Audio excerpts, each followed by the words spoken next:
ఈ 2-3 రోజుల్లో తిరుపతికి వెళ్తున్నట్టయితే ఈ వీడియో అస్సలు మిస్ అవ్వద్దు. తిరుమలలో పద్మావతి పరిణయోత్సవాలు ప్రారంభమయ్యాయి.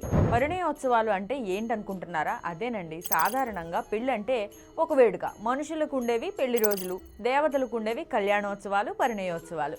ఇప్పుడు తిరుచానూరులో పద్మావతిగా కొలువై ఉన్నారు మహాలక్ష్మీదేవి. పురాణాల ప్రకారం భృగు మహర్షి తనను పట్టించుకోలేదన్న కోపంతో విష్ణుమూర్తిని గుండెల మీద తంతారు. విష్ణుమూర్తి గుండె తన నివాస స్థానమని అక్కడ కాలుతో తన్ని తనని అవమానించిన భృగు మహర్షిని ఏమీ అనకుండా తిరిగి ఆయన కాళ్ళు పట్టి సేవ చేయడంతో స్వామివారి మీద కోపంతో అలిగి భూలోకాలకు వచ్చేసిన శ్రీ మహాలక్ష్మి పద్మావతి రూపంలో స్వామితో వివాహం జరిగిన తర్వాత అగస్త్యముని కొత్త దంపతులు 6 నెలల పాటు కొండెక్కరాదనే నియమం పెడతారు. అప్పుడు ఈ జంట శ్రీనివాస మంగాపురంలో 6 నెలల పాటు ఉన్నారు.